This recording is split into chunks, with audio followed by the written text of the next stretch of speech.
time for the church of God to be revived, especially in Nigeria. It is time for our lives and our family to be revived.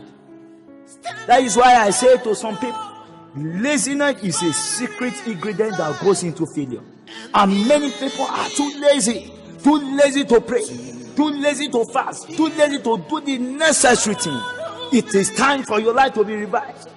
Laziness is one of the secret ingredients that go into failure. When a man is lazy, he cannot achieve anything. Nothing he can achieve.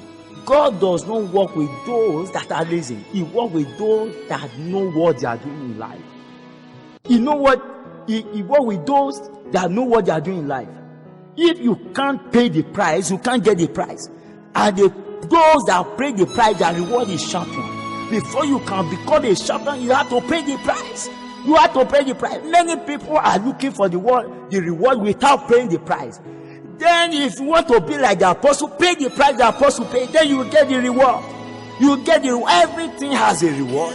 You can't get the prize without paying the price. And it is time for all Christians to stand and pay the price for the wind of revival to blow again.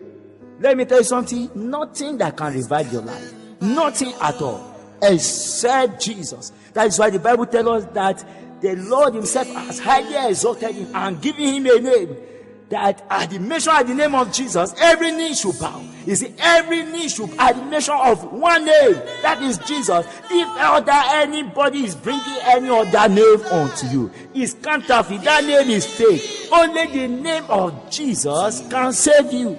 Only the name of Jesus can deliver your life. That is why I say, you will never possess what you are unwilling to pursue. Never. You can't possess it. What you are willing to pursue, you can't get it. Hallelujah. You can't get it. It's what you pursue, the Lord will release unto you. When you stay in one junction, the Lord do what? He wash it. He wash you.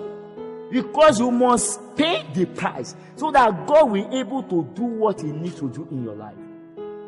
That is why I say, every man who has a great destiny has a great devil to fight. Brethren, it is time for our life to be revived. It is time for revival to take place. It is time. We need revival in this nation. We need revival in this country. In our church, we need revival. The wind of revival has gone down. No more burning lamp again. What is happening to our churches? What is happening to the house of God? What are happening to the saints? The Bible says the word of God prevails. The word of God prevails. Nothing prevails over the world, but the word of God prevails over all things. The word of God prevails over all things. That is why the book of Isaiah says, Isaiah 51, verse 12 to 14 says, he said, I am he that comforted you. Who art thou?